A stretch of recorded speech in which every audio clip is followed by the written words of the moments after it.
So hello and welcome student. चलिए स्वागत है आप सभी का इस नए वीडियो लेक्चर में। हम लोग सीख रहे थे इलेक्ट्रोस्टैटिक्स सीख रहे थे। इलेक्ट्रोस्टैटिक्स में चार्ज के रिगार्डिंग हमने सीख लिया था इसके प्रीवियस जो वीडियो लेक्चर है उसमें। इस वीडियो में हम लोग सीखेंगे कूलम्स लॉ के रिगार्डिंग। कूलम्स लॉ क्या होता है और इससे रिलेटेड किस तरह के क्वेश्चन अराइज होते हैं उसको हम सीखेंगे। ओके, सो इलेक्ट्रोस्टैटिक्स हम लोग सीख रहे हैं। इलेक्ट्रोस्टैटिक्स क्या होता है? Science of stationary charge. Okay, stationary charge को जिसमें पढ़ते हैं उसको हम इलेक्ट्रोस्टैटिक्स बोलते हैं। चलिए हम बात करेंगे कूलम्स लॉ। कूलम्स लॉ तो बेसिकली याद रखेंगे कूलम्स लॉ क्या है। कूलम्स लॉ एक टूल है। क्या है? एक टूल है जिसका यूज करके हम दो पॉइंट चार्जेस के बीच इलेक्ट्रोस्टैटिक फोर्स कितना एक्ट करेगा या कितना लग रहा होता है उसके मैग्नीट्यूड को कैलकुलेट कर सकते हैं। ओके, सो इट इज, याद रखेंगे, it is a tool to calculate magnitude, calculate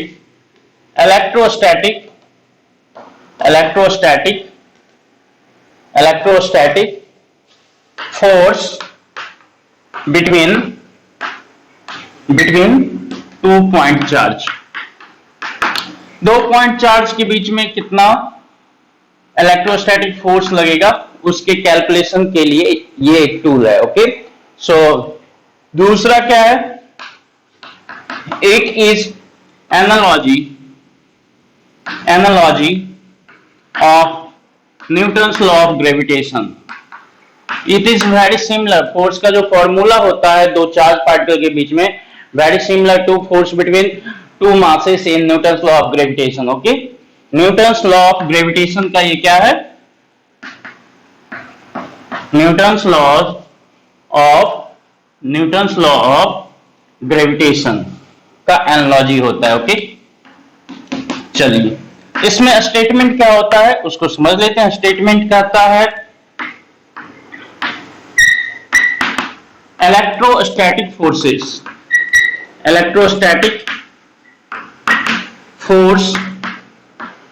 between two point charge. याद रखेंगे पॉइंट चार्ज के लिए। ओके, सो वहां पे पॉइंट याद रखेंगे, पॉइंट वर्ड को। Point charge is directly proportional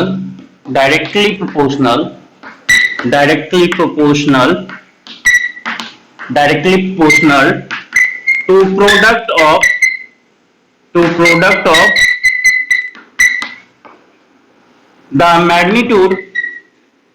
product of the magnitude of charges, or it also obeys inverse square law similar to Newton's law of gravitation। पहला statement. And electrostatic force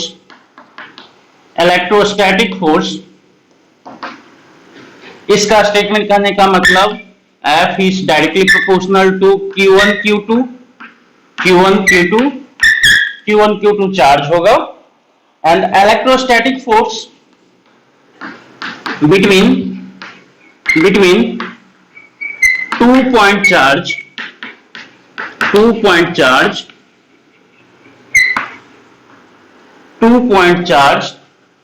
is inversely proportional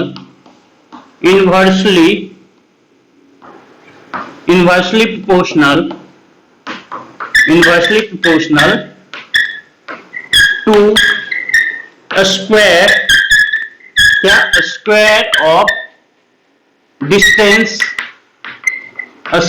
of distance between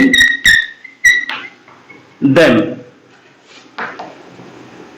simple as Newton's law of gravitation। यहां पे 1/r² के क्या होगा? Directly proportional होगा, मतलब कि force जो होगा inversely proportional to r² and force is directly proportional to Q1 Q2। So Q1 Q2 क्या होता है, मैग्नीट्यूड ऑफ चार्जेज होता है। सो यहाँ पे देखेंगे इसको स्टेटमेंट को, आप very similar to Newton's law of gravitation है ये, इसको आप आसानी से समझ गए। इलेक्ट्रोस्टैटिक फोर्स बिटवीन, याद रखेंगे पॉइंट चार्ज, क्या point charge is directly proportional to product of the magnitude of charge, and electrostatic force between 2 point charges is inversely proportional to a square of distance between them. Okay, so यहां से Coulomb's law की बात करेंगे, इसको मिटा देते हैं अब।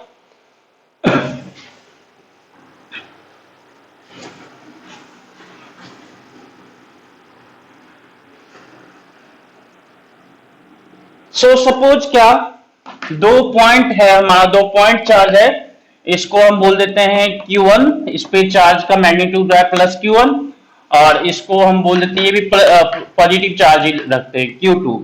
सो इन दोनों के बीच का जो सेपरेशन है ये है आपका R। तो इस केस में जो फोर्स होगा F जो होगा directly proportional to Q1 Q2 हो जाएगा, and F is directly proportional to 1/r²। So F is proportional to Q1 Q2 by r²। और अगर हम कांस्टेंट ऑफ प्रोपोर्शनलिटी यूज करते हैं तो ये F इक्वल टू आप लिख सकते हो K Q1 Q2 by r²। K क्या होता है, कांस्टेंट ऑफ प्रोपोर्शनलिटी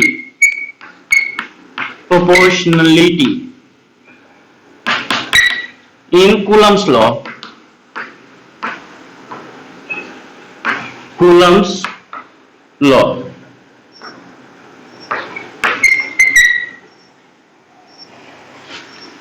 और इसमें K का जो वैल्यू होगा, याद रखेंगे, यहां पे इसको नोट कीजिएगा, K का जो वैल्यू होता है वो होता है 9 × 10⁹9, 9 × 10⁹9। और इसका देखेंगे तो ये क्या होगा, newton metre square per coulomb square, newton metre square per coulomb square. K का जो है यूनिट डिपेंड करेगा कौन सा यूनिट सिस्टम है उस पर डिपेंड करता है, और के का वैल्यू याद रखेंगे, वेरी इंपॉर्टेंट। ऑल्सो के को हम लिखते हैं 1/4πε। ओके, ये ग्रीक लेटर ई होता है, इसको बोलते हैं ग्रीक लेटर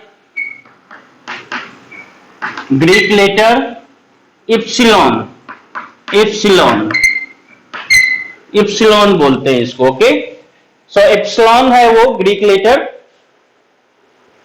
और इप्सिलॉन नॉट को हम बोलते हैं इसको जो बोलते हैं, इसके साथ इसको हम मिटा दे रहे हैं, आप इसको नोट कर लेंगे। ओके, आगे। और इप्सिलॉन नॉट जो होता है, इप्सिलॉन की बात करेंगे तो सिंपली ये क्या होता है, परमिटिविटी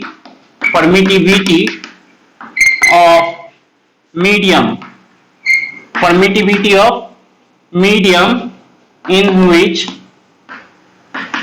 charges resides, जिसमें चार्ज होता है। और इप्सिलॉन नॉट को हम जनरली बोलते हैं परमिटिविटी ऑफ फ्री स्पेस,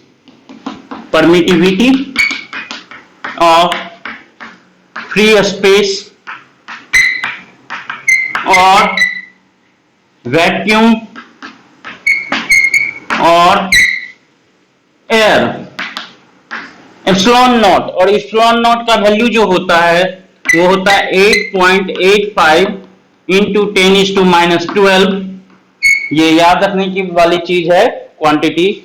सबसे पहले के को याद रखोगे 9 × 10⁹9, और यहाँ पे epsilon not permittivity of free space कहलाता है, epsilon not permittivity of free space.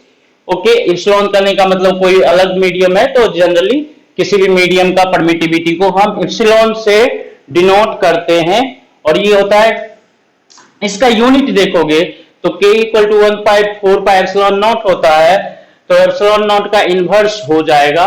सो ये हो जाएगा आपका कूलम्ब स्क्वायर, हाँ न्यूटन, पर न्यूटन की बात करेंगे कूलम्ब स्क्वायर हो जाएगा, मीटर -2 ऐसा हो जाएगा। k 1/ε0 k इक्वल टू 1/4πε0 है, तो ε0 का यूनिट जो होगा जस्ट इसका क्या हो जाएगा, पावर सबका इनवर्स हो जाएगा। n का +1 है तो n का -1 हो जाएगा।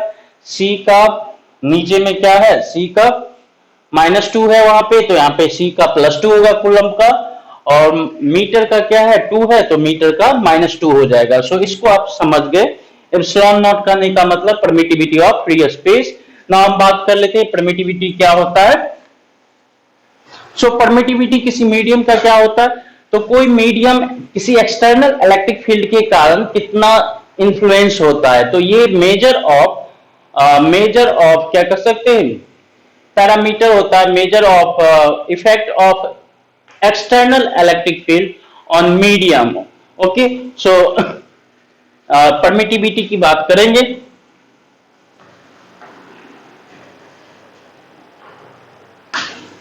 परमिटिविटी इप्सिलॉन तो ये होता है it is measure of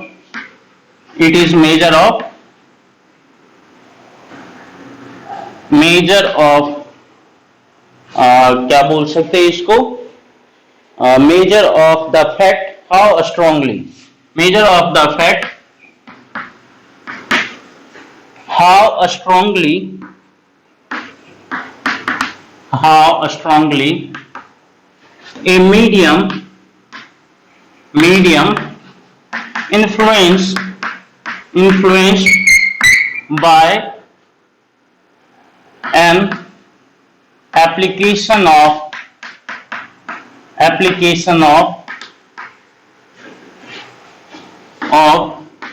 an external electric field, या फिर आप कह सकते हो इसको it is measure of obstruction offered by medium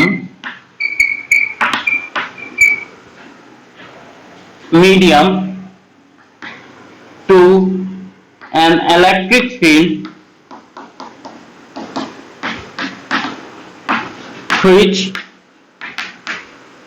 which passes through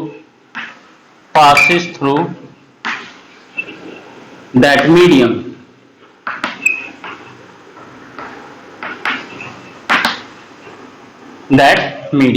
So permittivity समझ गए क्या होता है। It is measure of fact that a medium, how a medium can influenced by application of an external electric field, और कह सकते हो it is measure of obstruction offered by a medium to an electric field which passes through that medium. Okay, so permittivity आप समझ गए, याद रखेंगे इसको। Now अब हम बात करेंगे कूलम्ब्स फोर्स का।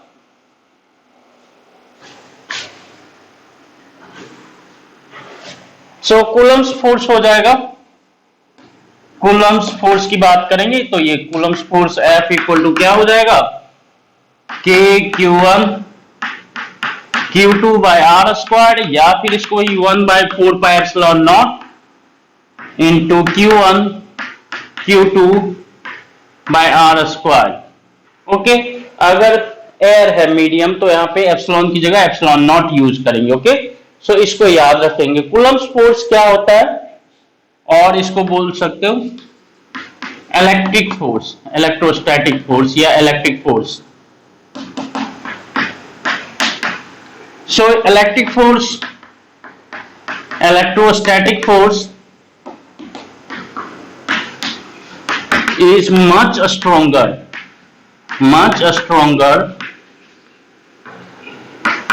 than gravitational force. Electrostatic force is much stronger than gravitational force. इसके साथ याद रखोगे पॉइंट में। दूसरा, इलेक्ट्रोस्टैटिक फोर्स जो होगा, electrostatic force is conservative in nature, याद रखेंगे इस टर्म को, कंजर्वेटिव इन नेचर। ओके, तीसरा कूलम्स फोर्स जो होगा, कूलम्स फोर्स और इलेक्ट्रोस्टैटिक फोर्स ओबे न्यूटन्स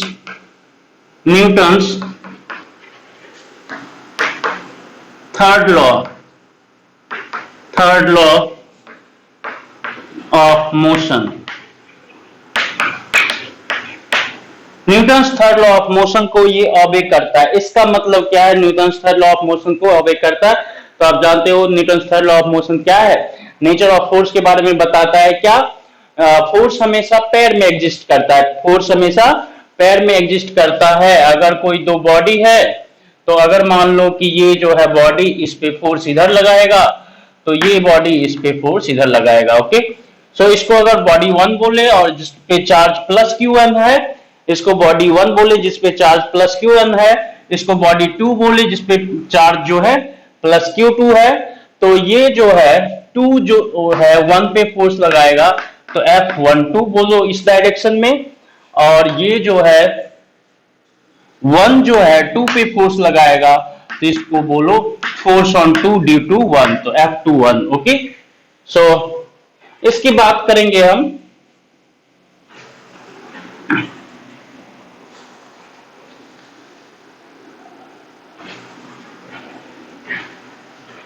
तो न्यूटन्स थर्ड लॉ की बात करेंगे तो क्या होगा, जितना फोर्स जो है Q1, ये बॉडी 1 जितना इलेक्ट्रोस्टैटिक फोर्स Q2 पे लगाएगा उतना ही मैग्नीट्यूड में इलेक्ट्रोस्टैटिक फोर्स 2 जो है बॉडी 2 1 पे लगाएगा, बट ऑपोजिट डायरेक्शन में, जो कि है Newton's third law of motion में हम यही पढ़ते कि 2 body exert a force on each other equal in magnitude but opposite in direction. So magnitude की बात करेंगे तो F, अगर मान लो कि ये F12 लगा रहा है, सो इसका मैग्नीट्यूड और F21 का मैग्नीट्यूड क्या होगा, सेम होगा, इक्वल होगा। मॉड लिखने का मतलब यहाँ पे हुआ सिर्फ फोर्स का मैग्नीट्यूड, एंड इसको वेक्टर फॉर्म में लिखेंगे तो F12 is equal to minus of F21।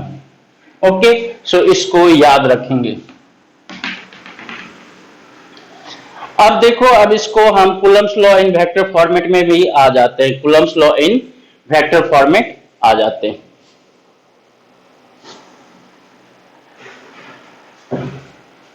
Coulomb's law in vector form,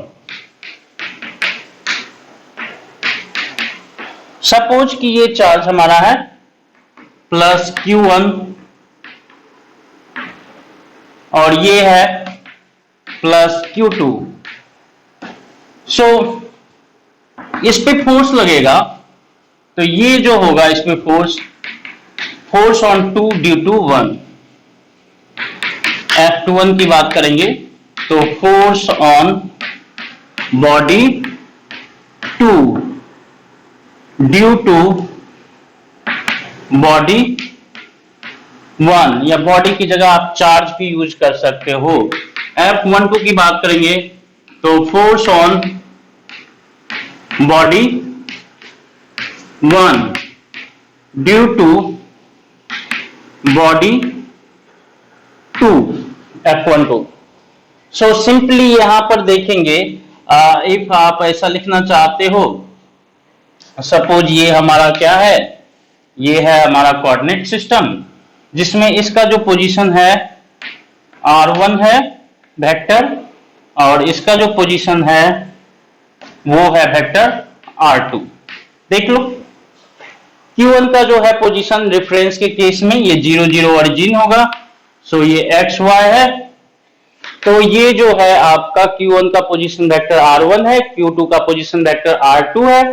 सो इस केस में ये जो हो जाएगा, इसकी बात करेंगे तो ये हो जाएगा R2 minus R1, R2 minus R1, ये डेल्टा R की बात कर ली। चलो डेल्टा R, या फिर इसको हम बोले R, ठीक है जी। चलो जो सेपरेशन हो गया आपका इसको आर ही बोलते हैं, ज्यादा अच्छा रहेगा।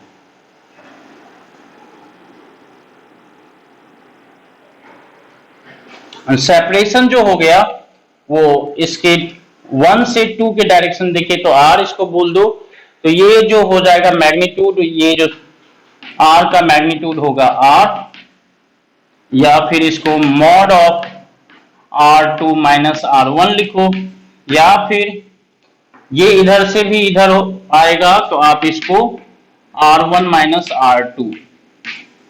देखो ये मैग्नीट्यूड मतलब जस्ट डिस्टेंस की बात करेंगे तो R2 माइनस R1 का मैग्नीट्यूड लिखो, या फिर R1 माइनस R2 का मैग्नीट्यूड लिखो।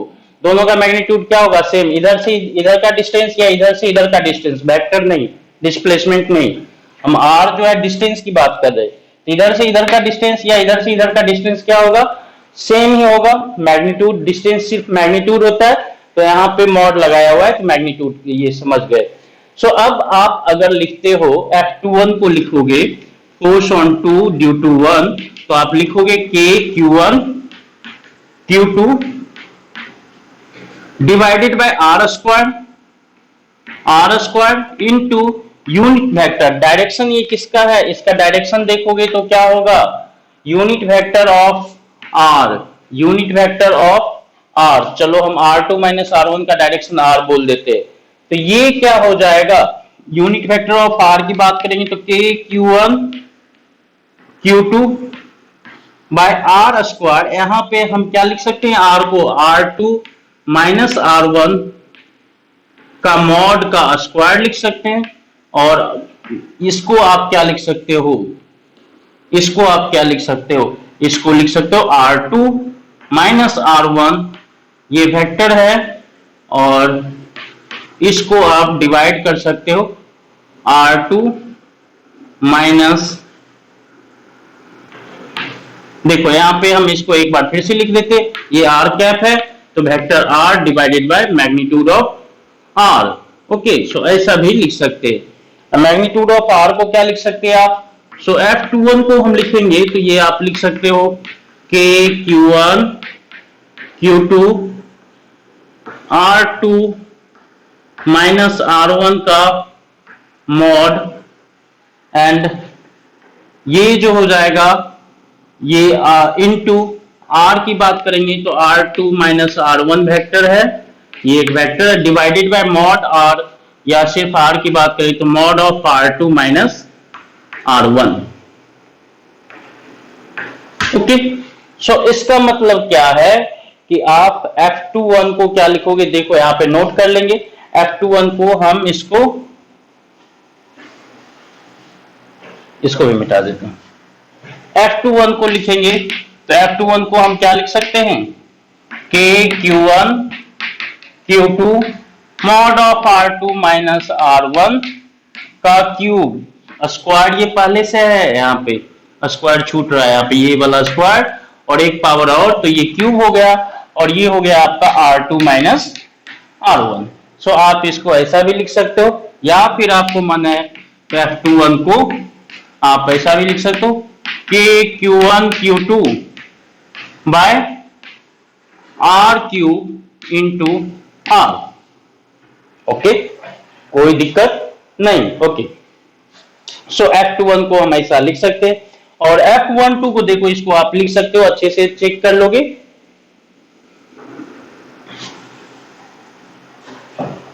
F12 को लिखेंगे इस फोर्स पे, देखे यहां पे, तो ये अलोंग द लाइन जो है यहां पे क्या लगेगा? एक F force on body 1 due to 2, इस डायरेक्शन में F12 लगेगा। सो इस केस में F12 का मैग्नीट्यूड देखेंगे तो ये K Q1 Q2 by R cube हो जाएगा, और ये जो है इसका डायरेक्शन इधर है तो माइनस ऑफ R हो जाएगा, माइनस ऑफ R हो जाएगा। ओके, सो आप इसको ऐसा भी लिख सकते हो, और आपको मन है तो F12 अब K Q1 Q2, आप इसको अगर minus of R2 minus R1 लिखोगे,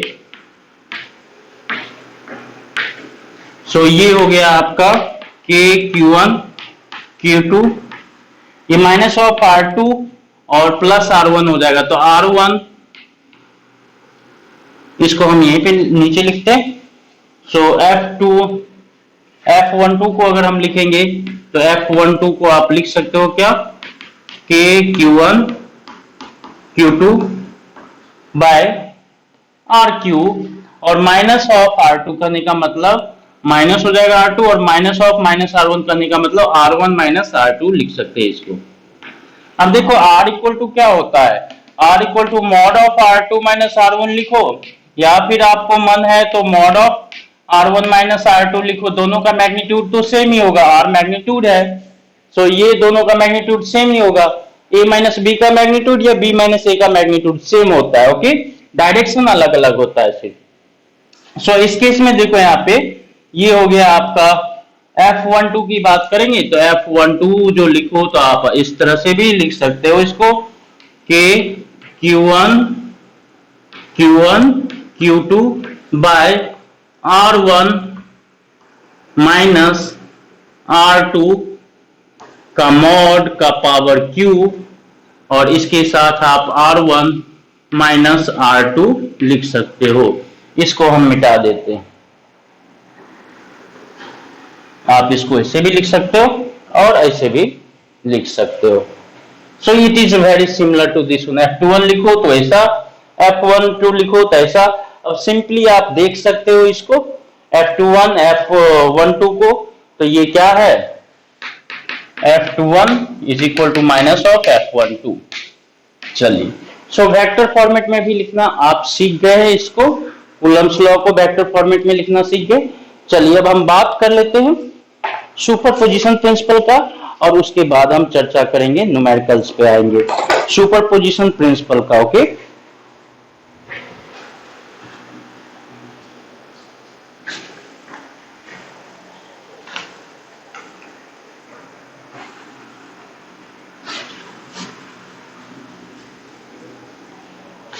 सुपरपोजिशन प्रिंसिपल क्या होता है, बहुत ही इंपॉर्टेंट टूल है, बहुत जगह आप यूज करोगे। Superposition principle, superposition principle, suppose कि ये कोई चार्ज है प्लस क्यू, अब इसके सराउंडिंग में एक चार्ज है प्लस Q1, तो ये प्लस Q1 इसको इधर फोर्स लगेगा F1। अब अगर मान लो कि ये माइनस Q2 है, तो ये वाला जो है इसको इधर खींचेगा F2। ये मान लेते हैं कि कोई है Q3, तो ये वाला फोर्स जो है इसको इधर लगाएगा, इस पे फोर्स F3। और इधर की बात कर लें, अगर मान लो कि ये कोई फोर्स है Q4, तो ये इस पे फोर्स लगाएगा इधर F4, ओके। सो इस पे नेट फोर्स का कैलकुलेशन जब हम करेंगे तो ये सारे फोर्स का वेक्टर एडिशन करेंगे, नेट फोर्स का कैलकुलेशन करेंगे इस पे, तो क्या होगा, सारे फोर्स का वेक्टर एडिशन करेंगे ना। सो उसको ही बोलते हैं सुपरपोजिशन प्रिंसिपल में क्या होता है, net force on A charge particle is equal to vector sum, क्या, vector sum of all the individual forces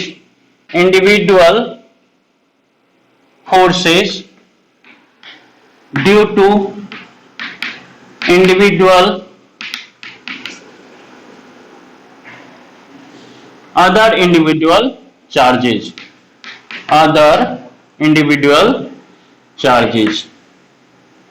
it mean simply F resultant की बात करेंगे, ये हो जाएगा F1 plus F2 plus F3 and so on, इस तरह से, ओके। चलिए ठीक है, सो इसको आप इस तरह से याद कर लेंगे। चलो अब हम क्या करते हैं, comparison between Coulomb's law and Newton's universal law of gravitation की बात करेंगे। तो कूलम्ब्स लॉ जो है ये क्या है, यूनिवर्सल लॉ नहीं है, बट न्यूटन्स का ग्रेविटेशनल लॉ जो है यूनिवर्सल लॉ है, क्योंकि कूलम्ब्स लॉ जो है मीडियम पे डिपेंड करता है। कूलम्ब्स फोर्स की बात करेंगे तो वो क्या होगा, मीडियम पे डिपेंड करता है। दो चार्ज के बीच का मीडियम अगर चेंज कर देते हैं तो फोर्स का मैग्नीट्यूड चेंज हो जाएगा। Even separation and magnitude of charges remain same. Okay, अगर दो चार्ज पार्टिकल के बीच का मीडियम अगर चेंज कर देंगे तो इलेक्ट्रोस्टैटिक फोर्स का मैग्नीट्यूड चेंज हो जाता है। अगर जो है magnitude of charges and separation between them remain same, अगर मैग्नीट्यूड ऑफ चार्ज और उस दोनों के बीच का सेपरेशन सेम भी रहता है तो भी क्या होगा, मीडियम चेंज करने से फोर्स चेंज हो जाएगा। सो ये यूनिवर्सल नहीं है। और ग्रेविटेशनल लॉ ऑफ जो न्यूटन लॉ ऑफ ग्रेविटेशन की बात करेंगे तो वो क्या है, यूनिवर्सल लॉ कहलाता है, क्योंकि मीडियम को चेंज कर दिया, प्लेस को चेंज कर दिया, अगर मैग्नीट्यूड एंड सेपरेशन चेंज नहीं किया तो उसमें ग्रेविटेशनल फोर्स जो होता है चेंज नहीं करता है। दोनों क्या होता है, inverse square law. Gravitational force भी क्या होता है, F is inversely proportional to R square, and इसमें भी F is inversely proportional to R square होता है। इनवर्स स्क्वायर लॉ को ऑबे करता है। ओके, सो ये याद रखेंगे। बट ये जो होता है कूलम्ब, इलेक्ट्रोस्टैटिक फोर्स जो होता है, इलेक्ट्रोमैग्नेटिक फोर्स जो होता है वो क्या होता है, ग्रेविटेशनल फोर्स के कंपैरिजन में बहुत ही स्ट्रॉन्गर होता है, बहुत ही क्या होता है, स्ट्रॉन्गर होता है। सो ये चीजें आप ध्यान में रखेंगे, मच स्ट्रॉन्गर देन। कहता क्या है, जैसे कि कहता है 4 identical point charges are placed at the corner of a square, fifth point charge placed at the centre of a square experience zero net force. Is this a stable equilibrium for the fifth charge, explain. Okay, उसमें क्या कहता है, दूसरा question है, two large conducting sphere carrying charges Q1 Q2 are brought close to each other, is the magnitude of forces between them exactly given by Q1 Q2 by 4 pi epsilon naught r square, where r कहता है दो charge, ये important question है।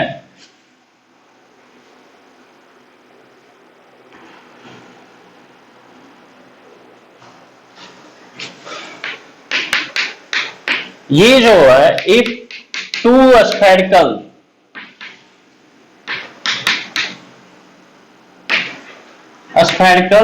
Charge conductor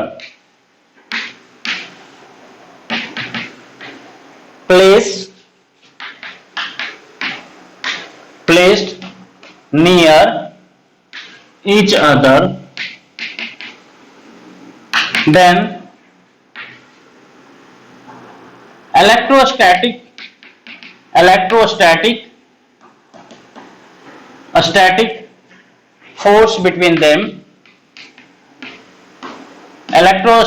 force between them,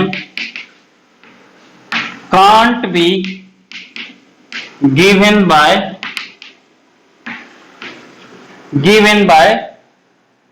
Coulomb's law, can't be calculated, can't be given और calculated कर सकते हो, calculated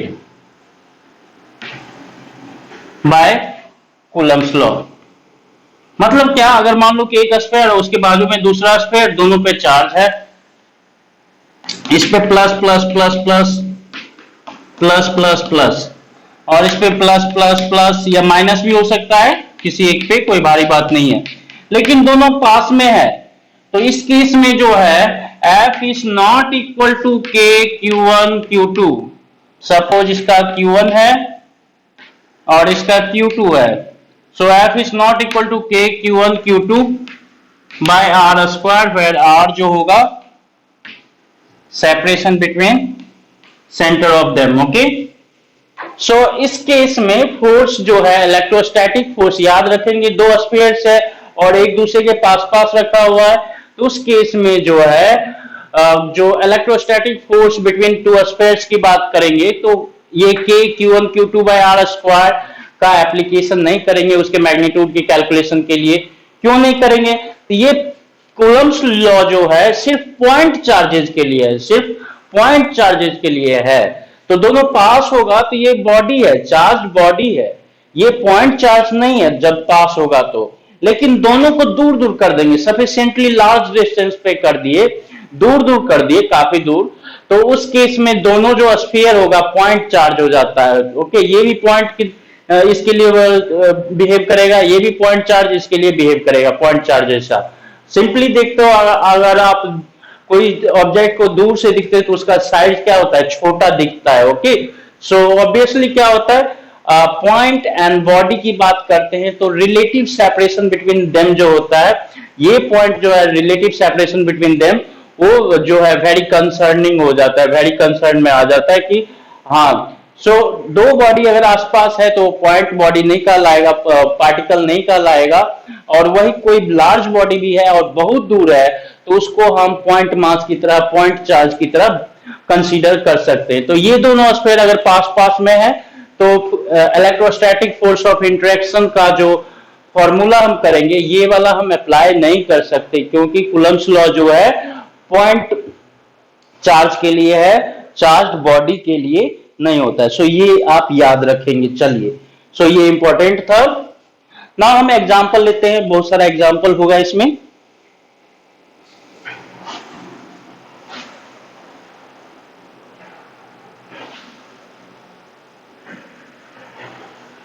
अगर आप मान लो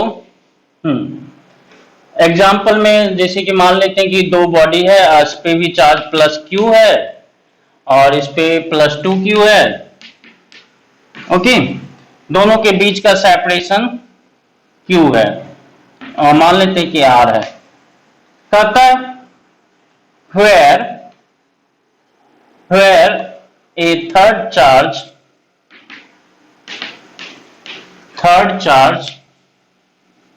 is placed so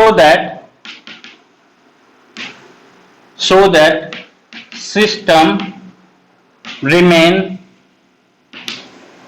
in equilibrium।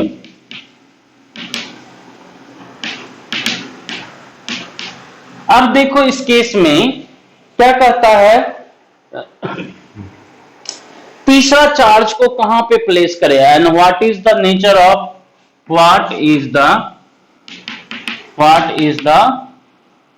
Nature of third charge. So इस केस में दो चार्ज है और फ्री टू मूव है। ओके, कहीं पर भी ये जा सकता है। तो दो चार्ज है यहाँ पे और जैसे ही रिलीज करेंगे तो ये क्या होगा, रिपल्सन लगेगा और ये एक दूसरे से सेपरेट होना स्टार्ट कर देगा। सो दोनों इनफाइनाइटली सेपरेट हो जाएगा। सो r डिस्टेंस पे इसके बने रहने के लिए तीसरा चार्ज जो है किस नेचर का होना चाहिए और कहां पे प्लेस होना चाहिए ताकि ये दोनों जो है यहीं पर रहे, अपनी पोजीशन को ना छोड़े। तो ऑब्वियसली बात है, अगर तीसरा कोई चार्ज मान लो कि पॉजिटिव चार्ज ले आए, सो पॉजिटिव चार्ज अगर मान लो तो पॉजिटिव चार्ज इस दोनों में भी रिपल्सन होगा, इस दोनों में भी रिपल्सन होगा, ये इधर भाग जाएगा, इधर भाग जाएगा। इस पे देखेंगे तो रिपल्सन फोर्स क्या हो जाएगा, इसके कारण तो पहले से ही था, इसके कारण भी बढ़ जाएगा तो ये इधर चला जाएगा। इसकी बात करेंगे तो इस पे भी रिपल्सन फोर्स क्या होगा, एक तो इसके कारण पहले से ही था, इसके कारण पहले से ही था, इसके कारण भी अब होगा तो ये इधर भाग जाएगा। ओके, ठीक है। सो इस केस में ये जो नेचर होना चाहिए क्या है, निगेटिव होगा। अगर ये निगेटिव चार्ज हुआ, निगेटिव क्यू की बात कर दें तो ये क्या हुआ कि ये जो है निगेटिव चार्ज इसको भी इधर अट्रैक्ट करेगा और इसको भी इधर अट्रैक्ट करेगा। ओके, सो इस केस के लिए निगेटिव चार्ज का प्लेस होना जरूरी है। और बिटवीन क्या होगा, between the position, between the charges, या फिर किसी साइड में लगा सकते हैं। बताओ, बिटवीन द चार्जेस की बात करेंगे तो कहां होगा, या साइड में कहीं करेंगे तो कहां पर होगा, सो उसकी भी बात कर सकते हैं। ओके, सो यहां पे देखो साइड में अगर बात करेंगे तो ये जो हो जाएगा, अगर इधर यूज कर लिए माइनस क्यू, सो इस दोनों के बीच अट्रैक्शन ज्यादा होगा तो ये इधर ही खींचेगा और ये इस दोनों के कारण भी अट्रैक्शन होगा तो इसको भी इधर खींचेगा, लेकिन ये दोनों क्या हो जाएगा, ये अपना अपना पोजीशन छोड़ देगा। इधर लगाए तो इधर भी क्या हो जाएगा, ये दोनों के ये जो है इसको अट्रैक्ट कर लेगा और ये भी जो है इसको अट्रैक्ट कर लेगा तो ये इधर आ जाएगा और फिर ये दोनों में आपस में रिपल्सन हो ही सकता है। ओके, सो इस केस में ये जो सबसे आसान आपको दिख रहा है कि कहीं पर मिडिल में प्लेस करना होगा तो देखेंगे तो इस पे फोर्स जो है, किसी भी चार्ज पे फोर्स की बात करेंगे फॉर इक्विलिब्रियम,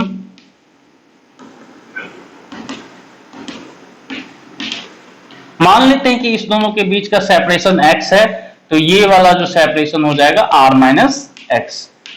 ओके, अब फॉर इक्विलिब्रियम के लिए किसी पे नेट फोर्स क्या होना है, जीरो। सो हम मान लेते हैं कि ये है 1, ये है 2 और ये है 3, तो इसके कारण जो होगा F13 की बात करेंगे तो इधर होगा, और F12 की बात करेंगे तो ये इधर होगा। सो नेट फोर्स क्या होना चाहिए फॉर इक्विलिब्रियम ऑफ 1, किसी का भी इक्विलिब्रियम का लिख लो, 1 का लिख लो या 2 का लिख लो। सो फॉर इक्विलिब्रियम ऑफ 1 के लिए लिखेंगे तो आप क्या लिखेंगे, F12 का मैग्नीट्यूड F13 के मैग्नीट्यूड के इक्वल होना चाहिए। सो F12 का मैग्नीट्यूड क्या हो जाएगा, F12 का मैग्नीट्यूड देखेंगे तो ये हो जाएगा K Q 2Q, K Q 2Q, और ये क्या हो जाएगा K Q 2Q divided by R square equal to हो जाएगा K Q Q by x square, K Q Q by x square. तो के कैंसल हो गया, देखो 13 की बात करेंगे तो K Q Q by x square, ये सिर्फ मैग्नीट्यूड में हम डील कर रहे तो हमने ये लिख दिया। सो ये क्यू क्यू कैंसल हो गया, के भी कैंसल हो गया। सो ये हो गया आपका q by x square equal to हो गया आपका क्या, q by x square equal to हो जाएगा 2Q बाय आर स्क्वायर। चलो एक इक्वेशन यहां से मिल गया, दूसरा कहीं और भी ले लेंगे। अब ये दोनों इक्विलिब्रियम में रहेगा, तीनों इक्विलिब्रियम में रहेगा, तो इस पे भी नेट फोर्स क्या होगा, जीरो होना चाहिए। इस पे भी नेट फोर्स क्या होना चाहिए, जीरो होना चाहिए। तो इस, या फिर हम इसकी भी बात करेंगे तो इस पे भी नेट फोर्स क्या होना चाहिए, जीरो होना चाहिए। तो आप ऐसा कर सकते हो, क्या इस पे देखेंगे तो इसकी वजह से जो फोर्स लगेगा इधर लगेगा F31, और इसकी वजह से ये फोर्स लगेगा तो इधर लगेगा F32। सो आप ऐसा भी कर सकते हो, F31 इक्वल टू F32 कर सकते हो, या फिर इस पे भी देख सकते हो 2 पे 3 लगाएगा तो ऐसा लगेगा F23, और इधर जो है 2 पे 1 लगाएगा तो ऐसा लगाएगा। तो आप कोई भी कर सकते हो, F23 और F21। देखो 2 पे ये वाला जो लगाएगा फोर्स तो अट्रैक्टिव फोर्स इधर लगाएगा, 2 पे ये वाला जो फोर्स लगाएगा, ये पॉइंट ये चार्ज अगर इस पे फोर्स लगाएगा तो रिपल्सिव फोर्स F21, 2 पे 1 के कारण F21 इस डायरेक्शन में, और 2 पे 3 के कारण F23 इस डायरेक्शन में। ओके, और इस पे देखेंगे तो इस पे 3 पे बॉडी 3 है, 3 पे 2 इसको इधर अट्रैक्ट करेगा, 1 इसको इधर अट्रैक्ट करेगा, तो सबका इक्विलिब्रियम में होना जरूरी है। सो 3 की बात करेंगे तो आपको ये लिखना होगा, और 2 की बात करेंगे तो ये लिखना होगा, 1 की बात की तो ये लिखना होगा हमें। सो किसी भी दो चार्ज को कंसीडर करेंगे, उस पे जो नेट फोर्स लग रहा है उसको जीरो करना होगा। ओके, सो या फिर attractive force equal to repulsive force करना होगा। सो इस तरह के क्वेश्चन होंगे। सो आप अगर मान लो कि F31 इक्वल टू F32 लिख दो, F31 इक्वल टू F32, तो F31 को क्या लिखेंगे, as F31 equal to F32, तो इसका मतलब K31 की बात करते हैं तो इसका मैग्नीट्यूड है Q, कैपिटल Q, इसका small q। So capital Q small q divided by separation between them x square. अब इसमें देखो K, इसका है मैग्नीट्यूड Q, इसका है magnitude 2Q, divided bye separation between them r minus x का स्क्वायर। सो यहां पे देखो K Q Q कैंसिल हो गया, ये Q भी कैंसिल हो गया, K by x square equal to क्या हो गया आपका, ये K भी कैंसिल हो गया। So 1 by x square equal to हो जाएगा 2 बाय r माइनस एक्स का square, 2 by r minus x का स्क्वायर। सो ये देखो हमारे पास दो अननोन है, कैपिटल Q और X, कैपिटल Q और X है। सो यहां से देखेंगे तो ये इक्वेशन 2 हो गया, और 1 और 2 को अगर देखो तो 1 by x square 1/x² equal to क्या हो रहा है आपका 2/r माइनस एक्स स्क्वायर। हाँ, 2/r माइनस एक्स स्क्वायर लिख सकते हो। सो यहां से 2/r माइनस एक्स स्क्वायर लिख सकते हैं। यहां से q क्यों हट गया? नहीं, q भी आपका हट गया है। चलो q भी हट गया। सो अगर इससे हमें एक ये मिला, और तीसरा अगर f23 इक्वल टू f21 करें, अगर f23 इक्वल टू f21 करें तो इसमें देखो f23 हाँ f23 की बात करेंगे तो 2p3 के कारण जो लगेगा वही तो किया था हमने मिस्टेक तो नहीं किया ना, 3 1 की बात किया, q बाय एक्स स्क्वायर, ठीक है जी, q r minus x square, ठीक है जी। f इस पे बात करें f31 एंड f31 हो गया 2 पर 3 के कारण और 2 पे 1 के कारण। सो यहाँ पे देखो 2 3 की बात करेंगे तो 2 3 की बात करेंगे तो k 2q by r minus x square, r minus x का स्क्वायर। उसके बाद k 21 की बात करेंगे तो ये k 2q by R square. So यहां से देखो अगेन क्या हो जाएगा, 2q कैंसिल हो जाएगा। सो q r माइनस एक्स का स्क्वायर, k भी कैंसिल हो गया, और ये हो जाएगा हाँ 2q कैंसिल, और ये हो गया q बाय आर स्क्वायर। सो यहीं से देखो आपको मिल जाएगा क्या, q बाय आर स्क्वायर को हम पुट कर सकते हैं। ये देखो 1 और 3 की बात कर ले, सिर्फ 1 और 3 को, इसको नहीं भी करेंगे तो काम चल जाएगा हमारा। सो 1 और 3 की बात कर लें तो q बाय आर स्क्वायर को पुट कर दो q by R minus x square. So ये हो जाएगा, फ्रॉम 1 एंड 3 की बात कर लेते हैं, 1 एंड 3। तो आप क्या करोगे, q by x square equal to 2 और q बाय एक्स स्क्वायर, ये q बाय आर स्क्वायर जो है q by R minus x का स्क्वायर, ठीक है, ओके, r माइनस एक्स का स्क्वायर। सो q कैंसिल हो गया, इसका मतलब क्या हो गया, r माइनस एक्स का square equal to 2x square. So minus वाला नहीं रखेंगे। सो आप सिंपली आप देखोगे तो ये हो जाएगा r minus x equal to under root 2x, r minus x equal to under root 2x, ये वाला एक ही वैल्यू लेंगे, r minus x equal to under root 2x। यहां से x का वैल्यू आप कैलकुलेट कर सकते हो। सो देखो आप इसको अच्छे से नोट कर लोगे और फिर x का वैल्यू आसानी से मिल जाएगा। x का वैल्यू क्या होगा, यहां से देखेंगे स्क्वायर रूट कर दिया तो r minus x equal to under root 2x हो गया। सो अंडर रूट 2 प्लस 1, ये इधर गया तो under root 2 plus 1 x equal to r, x का वैल्यू हो गया आपका r by under root 2 plus 1।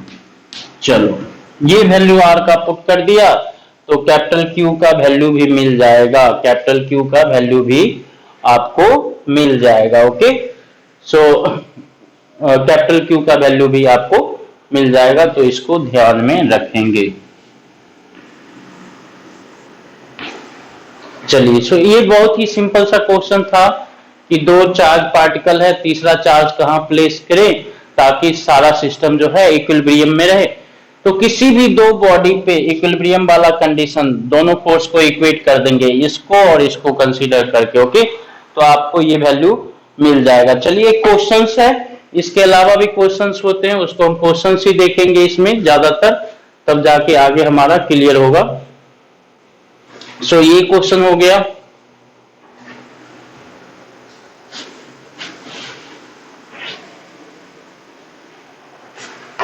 हाँ, क्या कहता है कि दो मासेस है, दो मास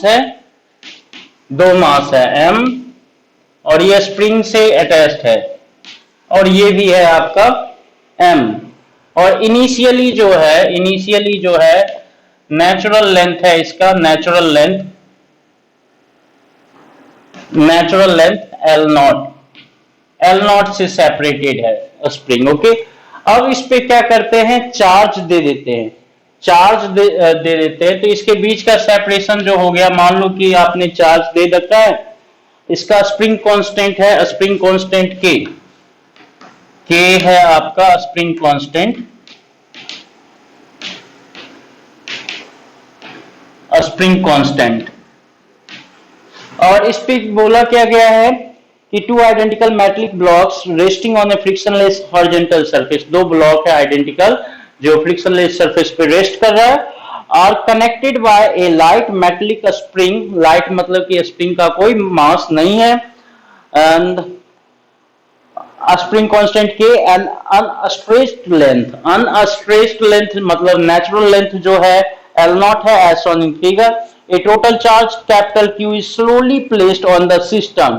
Total charge capital Q is slowly placed on the system, causing the spring to stretch to an equilibrium length L. Okay, इस पे क्या है कि एक बाद में आप क्या करते हो, चार्ज प्लेस कर देते हो सिस्टम पे। सो Q, इस पे भी प्लस Q, आपने एक चार्ज प्लेस कर दिया। Okay, slowly placed, determine the value of Q assuming the all the charges reside on block and that the blocks are like point charge. Okay, total charge Q is slowly placed on system causing a space to, अच्छा दोनों पे जो है क्या है, charge, total charge दिया है Q, तो आप इसको Q by 2 कहोगे और इस पे जो है Q by 2 कहोगे, समझ गए। सो ऑब्वियसली क्या मेटलिक ब्लॉक है और ये स्प्रिंग मेटलिक है, तो किसी पर भी अगर टोटल चार्ज प्लस Q भी देंगे, इस पे अगर कैपिटल Q भी डालेंगे तो ये क्या हो जाएगा, अगर मान लो कि इस पे कैपिटल Q डाला तो चार्ज शेयर करेगा, मेटलिक है ना, तो मेटलिक है तो यहाँ पे भी ये क्या हो जाएगा, सब कुछ आइडेंटिकल है तो यहाँ पे प्लस Q2 हो जाएगा और इस पे प्लस Q2 हो जाएगा। तो इस केस में क्या हो जाएगा, ये स्ट्रेच होगा, एक दूसरे को रिपेल करने की कोशिश करेगा तो ये स्ट्रेच करेगा और इसका स्ट्रेच लेंथ हो जाता है L। कितना हो जाता है स्ट्रेच लेंथ, L हो जाता है। कहता है determine the value of Q assuming that all the charges resides on blocks and that blocks are like point charge। तो ब्लॉक्स को हम यहाँ पे पॉइंट चार्ज कंसीडर करने बोल रहा है, इसका मतलब हम कूलम्स लॉ और कैलकुलेशन ऑफ इलेक्ट्रोस्टैटिक फोर्स का एप्लीकेशन कर सकते हैं। इसको बोल रहा है कि इसको पॉइंट की तरह कंसीडर करो, तो इसका ब्लॉक को पॉइंट की तरह कंसीडर करेंगे तो आसान हो गया हमारे लिए, कूलम्स लॉ का एप्लीकेशन कर सकते हैं। अब देखो ये पॉइंट हो गया, दो पॉइंट चार्जेस है जिसके बीच का सेपरेशन r का वैल्यू L है, तो ये इलेक्ट्रोस्टैटिक फोर्स जो हो जाएगा आपका K Q1 by 2 का square divided by L square. Q1 Q2 की जगह डायरेक्ट हम लिख दे Q by 2 का स्क्वायर। इनिशियली आप देखेंगे एक्सटेंशन कितना होगा, आप किसी ब्लॉक पे देखोगे तो किसी ब्लॉक पे देखोगे जैसे 1 है ये 2 है, तो 2 की बात करें तो इस पे इलेक्ट्रोस्टैटिक फोर्स इधर लगेगा, रिपेल करेगा, और इस पे स्प्रिंग फोर्स जो है Fs की बात करेंगे तो Fs इक्वल टू kx इधर लगेगा। अब x क्या होगा, x जो होगा एक्सटेंशन, एक्सटेंशन की बात करेंगे तो एक्सटेंशन कितना होगा, ये होगा stretch length L minus L nought हो जाएगा। सो ये हो गया आपका K into L minus L nought, और ये क्या हो जाएगा, इसके इक्वल हो जाएगा। सो K L minus L nought equal to ये के ई यहां पे कर देते हैं इलेक्ट्रोस्टैटिक कांस्टेंट। सो के ई या के ई को आप बोल सकते हो 1/4 pi epsilon naught Q by 2 का square divided by L square. So यहां से आपको क्या कैलकुलेट करने के लिए बोलता है, Q का वैल्यू कैलकुलेट करने के लिए बोलता है, Q का वैल्यू आपको कैलकुलेट करने के लिए बोलता है। तो L भी गिवन है, L नॉट भी गिवन है। सो Q इक्वल टू क्या हो जाएगा बताओ, ये हो जाएगा स्प्रिंग कांस्टेंट के 4 पाई एप्सिलॉन नॉट, ये भी 4 आ जाएगा तो ये 60 ना हो जाएगा, के, और ये हो जाएगा आपका L square into L minus L not का स्क्वायर रूट हो जाएगा। ये हो जाएगा आपका Q का वैल्यू, Q का वैल्यू हो जाएगा ये। ओके, सो इस तरह के क्वेश्चन आप कर लोगे। वेरी सिमिलर जो पहला क्वेश्चन कहे थे, 2.3 point charges plus Q and 4Q are at distance L apart. A third charge is so placed that the entire system is in equilibrium. Similar question जो पहला था कि Q और 2Q है, उसके बीच का सेपरेशन R है, तीसरे चार्ज को कहां पे प्लेस करें, किस तरह से प्लेस करें ताकि वो जाए इंटायर सिस्टम जो है इक्विलिब्रियम में आए। तो यही कहानी वेरी सिमिलर इस क्वेश्चन में भी। चलिए, ये क्वेश्चन को होपफुली समझ गए। सिंपली क्या है कि दो ब्लॉक है, मेटलिक ब्लॉक है जो मेटलिक स्प्रिंग के थ्रू कनेक्टेड है। तो इनिशियली नेचुरल लेंथ पे था एल नॉट, उसमें कोई एक्सटेंशन कंप्रेशन नहीं था। अब किसी एक पे चार्ज डाले हमने, टोटल चार्ज डाला बड़ा वाला क्यू, तो मेटलिक है तो आधा ये रखेगा आधा इस पे जाएगा, इस तरह से चार्ज का डिस्ट्रीब्यूशन हुआ। तो ये दोनों चार्ज बॉडी में क्या होगा, रिपल्सन होगा। रिपल्सन की बात करेंगे तो बेसिकली ये जो हो जाएगा आपका रिपल्सन होगा। तो रिपल्सन जो है इलेक्ट्रोस्टैटिक फोर्स का कैलकुलेशन करेंगे तो K Q1 Q2 by R square होता है। K की जगह यहाँ पे कंफ्यूजन ना हो इसलिए K E लिखा है हमने, Q1 की जगह भी Q बाई 2 है, Q2 की जगह भी Q बाई 2 है, तो Q बाई 2 का स्क्वायर हो जाएगा। R की जगह L है तो L स्क्वायर हो जाएगा। किसी ब्लॉक को देखोगे तो इसी ब्लॉक को देखोगे तो इधर स्प्रिंग स्ट्रेस है तो स्प्रिंग इसको इधर खींचेगा, इलेक्ट्रोस्टैटिक फोर्स ऑफ रिपल्सन उधर एक्ट करेगा। या इसको देखेंगे तो इलेक्ट्रोस्टैटिक फोर्स ऑफ रिपल्सन इधर है और स्प्रिंग फोर्स इधर है, तो दोनों को इक्वेट कर दिया हमने। दोनों को इक्वेट कर देंगे तो कैपिटल Q का वैल्यू मिल जाएगा। ये आसान क्वेश्चन था। चलिए, ऐसा ही फिर से एक और क्वेश्चन करता है जैसा कि प्रीवियसली हमने किया था। एक बार फटाफट पढ़ देते हैं, आपको समझ में आ जाएगा। क्या कहता है, 2 free point charges plus Q and plus 4Q, तो 2 free point charges plus Q and plus 4Q are at a distance L apart. A third charge is so placed that entire system is in equilibrium. जैसा कि question है देख लो, हम लिखेंगे नहीं, plus Q है और प्लस 4Q है, where third charge to be placed so that entire system remain in equilibrium.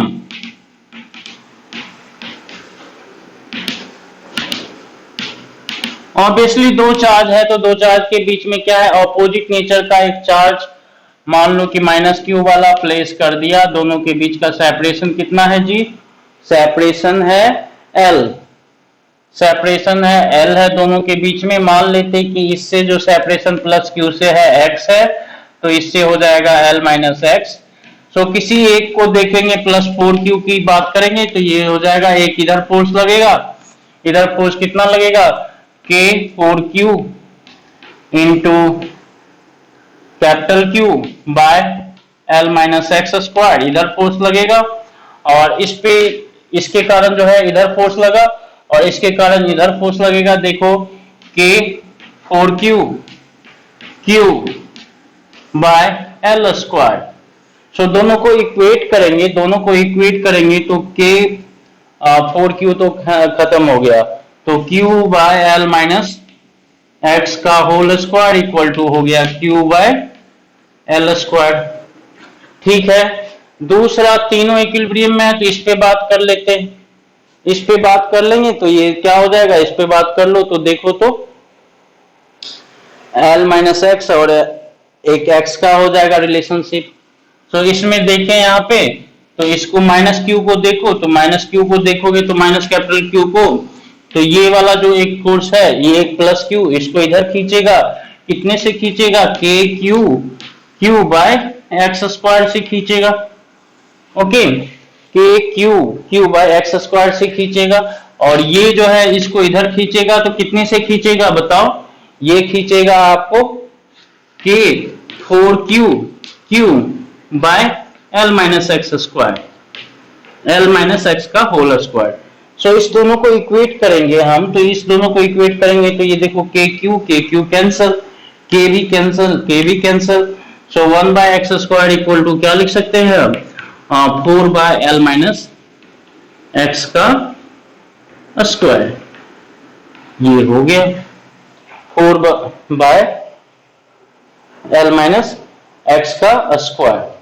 सो ये देखो 1/x², 1 मतलब कि 1 बाय, इसको हम लिख दें, इससे इससे क्या मिल जाएगा आपको, इससे भी मिल जाएगा आपको 1/l माइनस एक्स का स्क्वायर कर दो तो ये हो गया क्या, 1/4x², 1/4x²।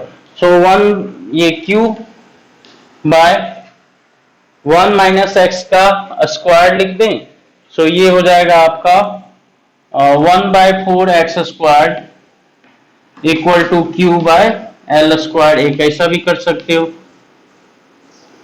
चलो इससे एक ऐसा x और l में आपको मिल सकता है रिलेशनशिप। सो अच्छा q तो नोन नहीं है, q हमारा नोन नहीं है, तो q कोई भी हो सकता है, q का वैल्यू कुछ भी हो सकता है, लेकिन q का भी वैल्यू आपको कैलकुलेट करना पड़ेगा। सो इसमें एक तो इसको देखा, सो इससे ये आएगा, इससे ये आएगा, इसको 1 बोल दो और इसको इक्वेशन 2 बोल दो।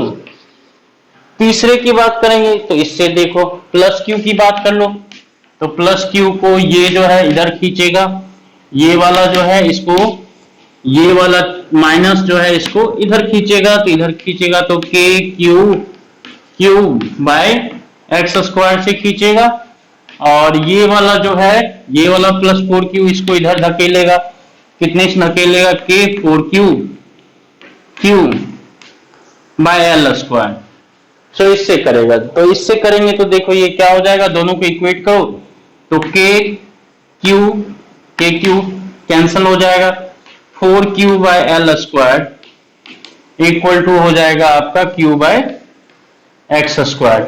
सो यहां पर देखो q बाय l² को हम सब्स्टिट्यूट कर सकते हैं, q बाय l² को सब्स्टिट्यूट कर सकते हैं, 1 है 3 है, तो 1 और 3 से आसानी से आप इसको सॉल्व कर सकते हो, from 1 and 3, 1 and 3। So 1 and 3 से देखो तो आप क्या कर सकते हो, q बाय l² का वैल्यू आप यहां पे पुट कर दो, सो ये हो जाएगा 4q by l minus x का स्क्वायर, ओके, और q बाय x²। सो ये हो गया आपका 4/l माइनस एक्स का square equal to 1/x²। So यहीं से आपको आ गया 2/l minus x equal to 1/x। So ये देखो तो इसको आसानी से सॉल्व कर सकते हो, हमें थोड़ा स्पेस चाहिए तो इसको हम क्या करते हैं, मिटा देते हैं अब इधर से, तो 2 इक्वेशन हो गया, सब कुछ पता चल गया आपको। सो ये देखो तो l minus x equal to 2x, 3x equal to l, so x equal to l/3। So negative charge minus q को प्लेस करना पड़ेगा वहां पे, और दूसरा देखेंगे x का वैल्यू l/3 पुट कर दो तो ये कैपिटल Q का वैल्यू भी मिल जाएगा। कैपिटल Q की बात करेंगे तो कैपिटल Q क्या हो जाएगा, 4q बाय l², और ये x², तो ये हो गया 4q bye l² and x² की बात करेंगे तो l² बाय 9। तो कैपिटल Q की बात करेंगे तो मैग्नीट्यूड में ये हो गया 4q बाय 9 हो गया, 4q बाय 9 हो गया। सो कैपिटल Q का वैल्यू भी मिल गया, और कैपिटल Q जो होगा एक्चुअली क्या होगा, माइनस के टर्म में होगा, अगर ये पॉजिटिव है तो ये माइनस होगा, ये प्लस Q होगा, तो यहाँ पे सिर्फ मैग्नीट्यूड की बात करेंगे, और साइन के साथ लिखेंगे तो ये निगेटिव होना चाहिए तो माइनस हो जाएगा। ओके, सो इस तरह के क्वेश्चन होंगे। एक और क्वेश्चन है, उसको हम ले लेते हैं। कहता है 3 charges of equal magnitude small q are placed at the vertices on equilateral triangle of side L. How can the system of charges be placed in equilibrium, कहता है three charges of equal magnitude q are placed at the vertices of an equilateral triangle of side L.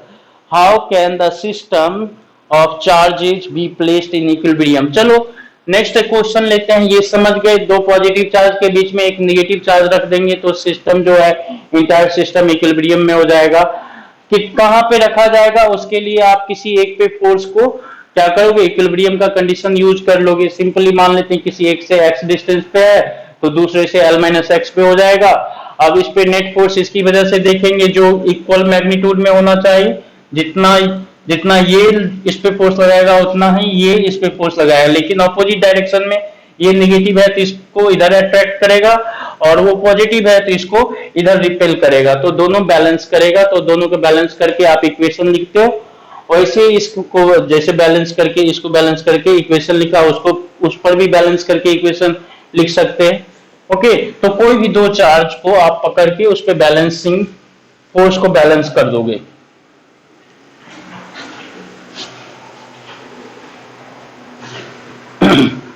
अब बहुत ही बढ़िया question है, ये भी देखो। Equilateral triangle, equilateral triangle of side length जो है L, तीनों वर्टिसेस पे plus Q plus Q plus Q रख दिया गया। अब कहता है क्या, how this system can be in equilibrium, कैसे ये सिस्टम सस्टेन करेगा, कैसे करेगा जी। तो सिंपली कहोगे सर हाँ ये तो हो सकता है कि अगर सेंट्रोइड पे एक नेगेटिव चार्ज रख दें, तो सेंट्रोइड पे एक नेगेटिव चार्ज रख देंगे तो जैसे क्या होगा, सब एक का अट्रैक्शन इधर की ओर होगा, तो सब अट्रैक्टेड होगा और सब इक्विलिब्रियम में रह सकता है। समझ गए। सो वैसे ही अगर इस पे आप नेगेटिव चार्ज रख दें माइनस क्यू, सेंटर पे माइनस क्यू, तो किसी एक चार्ज को देखो, बस ज्यादा को देखने की जरूरत नहीं है, ये वाला देखेंगे, इसको मान लो 1, इसको बोल दो 2, इसको बोल दो 3 और ये जो है सेंटर वाला ओ चलो 0। सो ये वाला देखो 1 वाला जो है इस पे फोर्स लगाएगा तो इधर लगाएगा F31, 2 वाला जो है इस पे फोर्स लगाएगा तो इधर लगाएगा F32, और ये जो फोर्स लगाएगा ये इधर लगाएगा F30। ठीक है। सो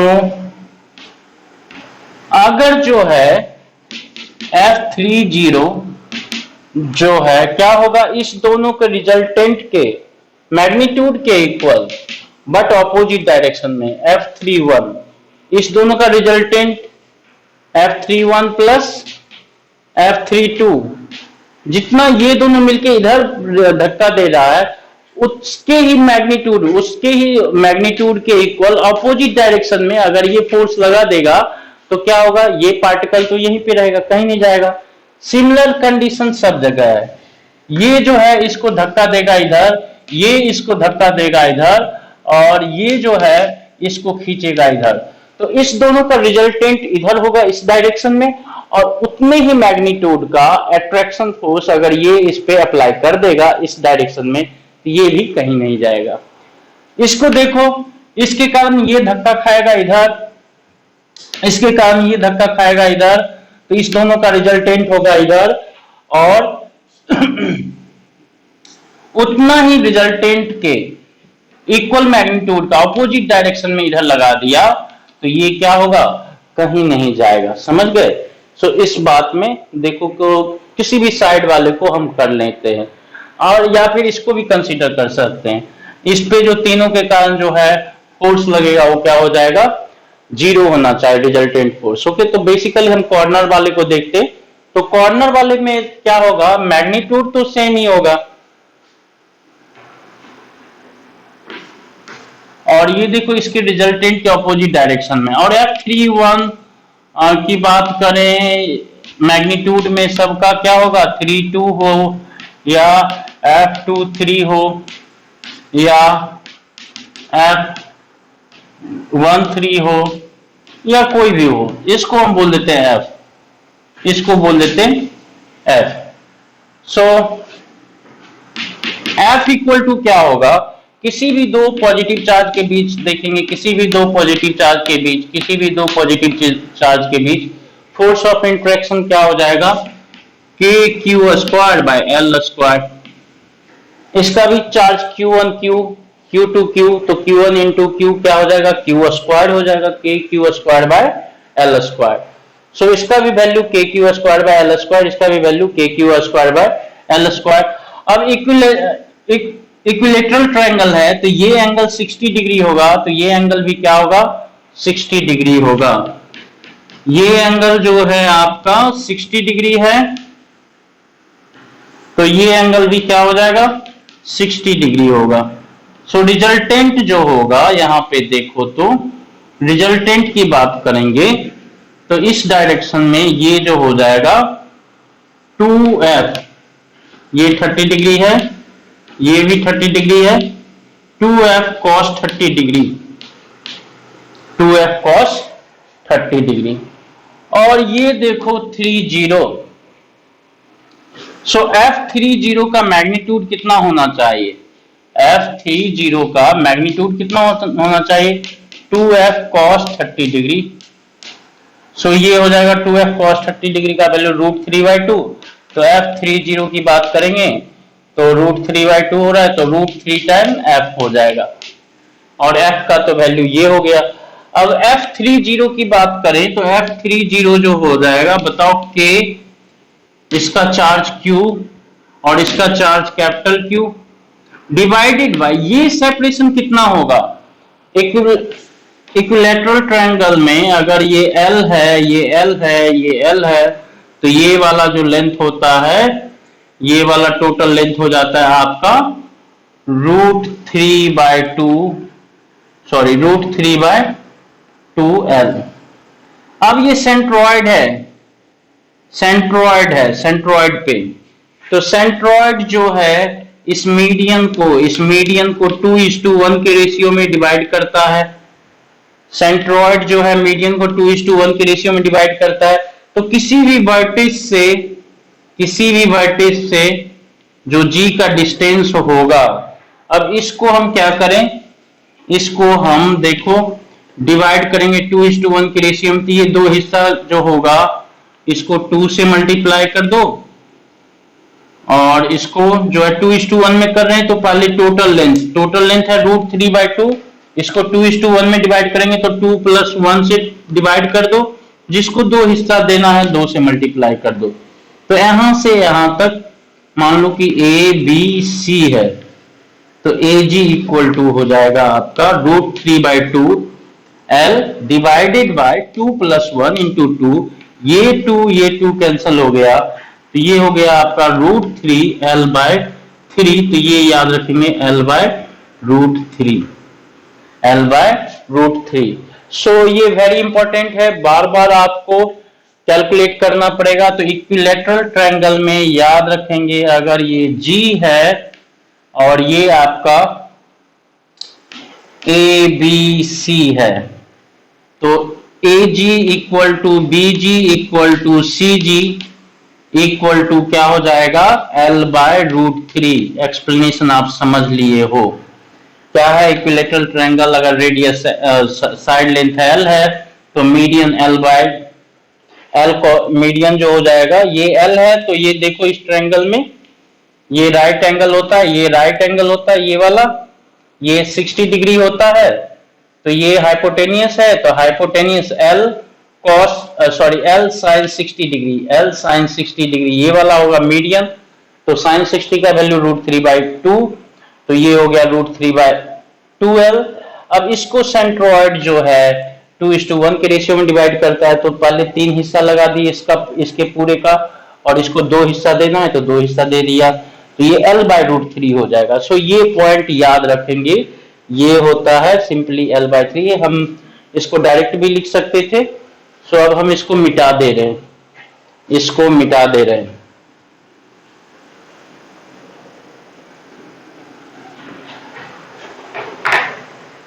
सो F30 इक्वल टू ये क्या होगा, के क्यू क्यू, और इसकी बात करें तो L बाय रूट 3 का square. So 3 K Q Q by L square. So यहां पे देखो ये F30 जो हो जाएगा रूट 3 टाइम F, और F ये होता है F30। सो आप यहां से F30 equal to root 3 time F, इसका मतलब k Q Q by L by root 3 का square equal to root 3। F का वैल्यू क्या है, k q square by L square. ये रूट 3 का स्क्वायर ये हो जाएगा आपका के क्यू कैंसिल करो, क्यू बाय L स्क्वायर, ये 3 हो जाएगा, और ये रूट 3 बाय L स्क्वायर हो जाएगा। Okay, so root 3 by L square हो जाएगा। सो ये 3 हो गया, L कैंसिल कर दो, L क्या हो गया, कैंसिल हो गया। So Q equal to q by root 3, और ये क्या होगा, माइनस होगा। क्या होना चाहिए, माइनस होना चाहिए। प्लस है, यहाँ पे प्लस लिखा हुआ है, साइन अगर प्लस दिया हुआ है तो हम मैग्नीट्यूड की बात कर रहे हैं, तो Q बाय रूट 3 हो जाएगा। सो ये प्लस होगा और ये माइनस हो जाएगा। सो इस तरह के क्वेश्चन होंगे, आप लोग कर लोगे। और भी एक क्वेश्चन है, उसको हम देख लेते हैं किस तरह से करना है। एक क्वेश्चन और कर लेते हैं। कहता है charge Q is located at point R is in equilibrium under combined field of three charges Q1, Q2, Q3. If the charges Q1, Q2 are located at position R1, R2 respectively, find direction of forces on Q, capital Q, due to Q3 in terms of Q1, Q2, R1, R2 and R. Okay, so इस case में देखो यहाँ पे Q1, Q2 है और Q3 किधर है, Q1 है, Q2 है, combined field of three charges Q3 picture में नहीं दे रखा है। Charges Q located at R1 respect, find the direction of the forces on Q due to Q3 in terms of Q1, Q2। Okay, चलिए ठीक है।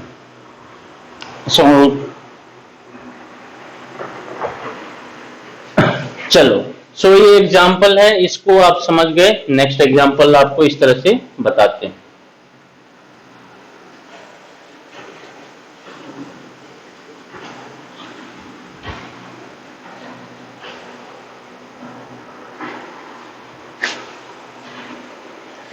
ये जो है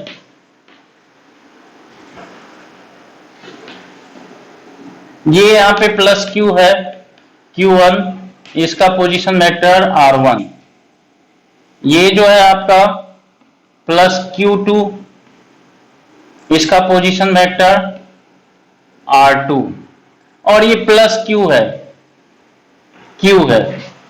प्लस Q है या माइनस Q है, हाँ Q है, व्हाट एवर भी, ये Q चार्ज है और इसका पोजीशन जो है R है। ओके, सो ये समझ लो, ये Q1 है, इसका पोजीशन R1 है, ये Q2 है, इसका पोजीशन R2 है, और ये जो है Q है जिसका पोजीशन R है। एंड फोर्थ चार्ज जो है, फोर्थ चार्ज Q3 है। Okay, and all are and system in equilibrium।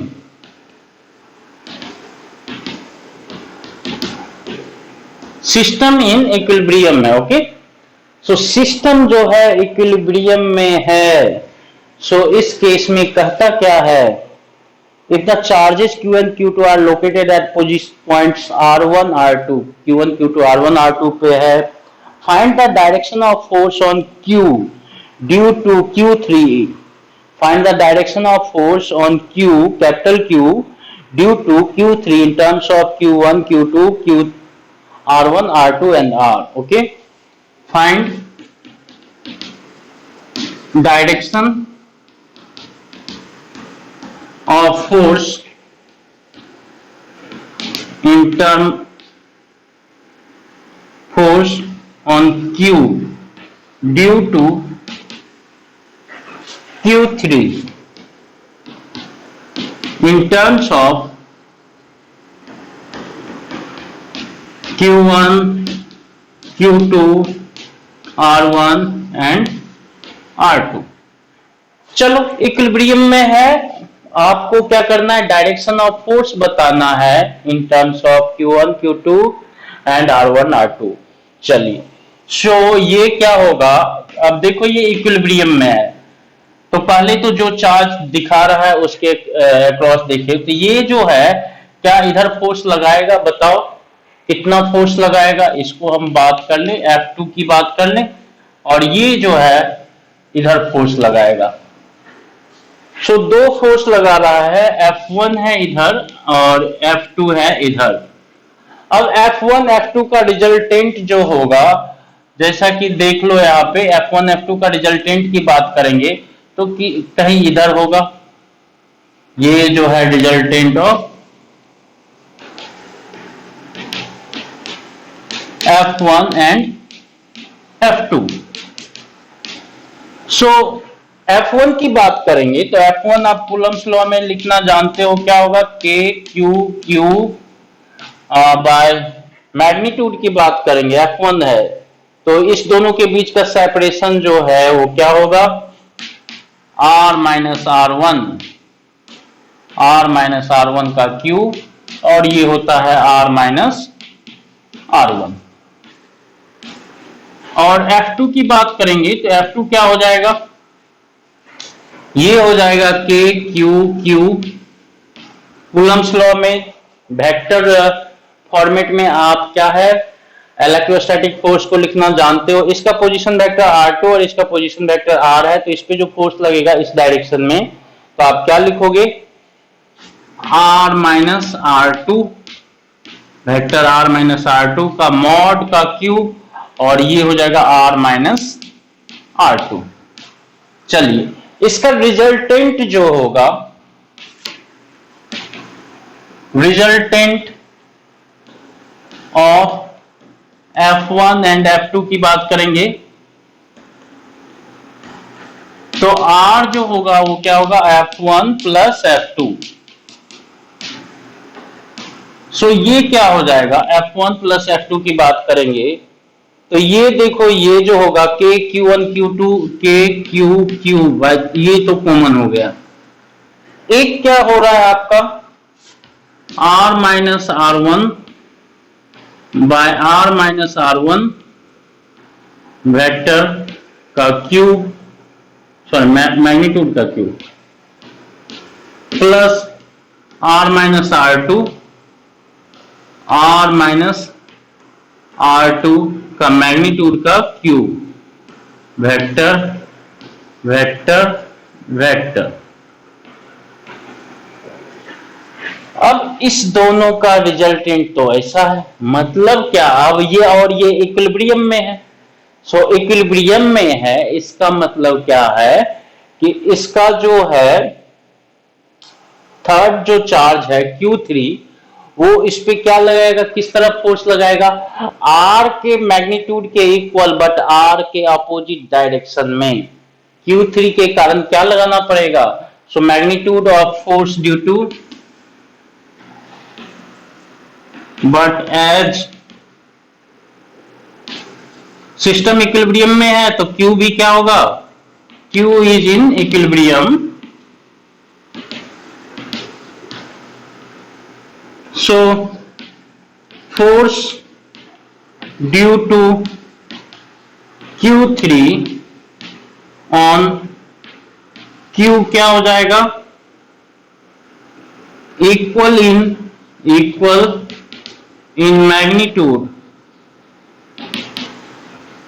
Magnitude to R but opposite to direction of opposite to direction of R, यही होना चाहिए, यही होना चाहिए, बताइए होगा ना। सो यहाँ पे, हाँ यहाँ पे हमने कॉमन भी ले लिया, वो भी मिस्टेक किया है। ये है Q1 और ये है Q2, Q तो कॉमन नहीं आएगा, यहाँ पे कॉमन नहीं आएगा, सिर्फ कैपिटल Q कॉमन आएगा और इसके साथ Q1 होगा और इसके साथ Q2 होगा यहाँ पे अटैच्ड। ओके, सो Q1 Q2 के टर्म में जो है रिजल्टेंट का मैग्नीट्यूड जो है वो होगा R, R1 के टर्म में। एंड फोर्स की बात करेंगे जस्ट इसके ऑपोजिट डायरेक्शन में होगा, वहां से डायरेक्शन भी आप कैलकुलेट कर सकते हो। तो आंसर क्या हो जाएगा,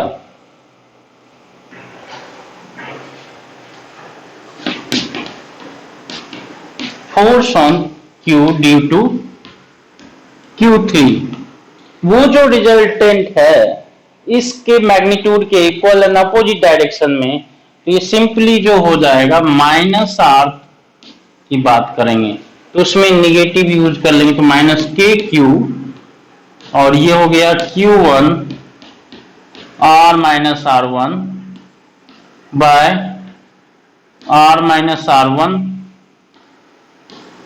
का cube plus Q2 R-R2 bye R-R2 का मैग्नीट्यूड का cube.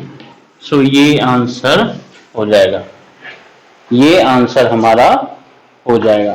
So hopefully Coulomb's law का किस तरह से एप्लीकेशन करना है, सुपरपोजिशन प्रिंसिपल का आप यहां तक समझ गए होंगे। और भी बहुत सारा क्वेश्चन है, सो एक क्लास और लेंगे कूलम्ब्स लॉ पे, देन इलेक्ट्रिक फील्ड की बात करेंगे। ओके, सो आगे हम एक क्लास नेक्स्ट लेंगे कूलम्ब्स लॉ पे, उसके बाद इलेक्ट्रिक फील्ड पे आएंगे। तब तक इसको अच्छे से रिवाइज कर लेंगे, किसी को कोई डाउट होगा तो आप डाउट क्लास में आके पूछ भी सकते हो। सो आप अच्छे से इसको चेक करना, रिवाइज करके दोबारा कर लेना, नोट बनाना और फिर प्रैक्टिस स्टार्ट कर दो आपको जो दिया गया है, और जो थ्योरेटिकल पॉइंट जहां पे हम एक्सेंचुएट करते हैं उसको याद रखेंगे। ओके, सो होपफुली आपको समझ में आया होगा। यहाँ तक मिलते हैं फिर आपसे नेक्स्ट वीडियो में, तब तक के लिए थैंक यू। हैप्पी रहिए, हेल्दी रहिए, स्वस्थ रहिए, मस्त रहिए। Thank you.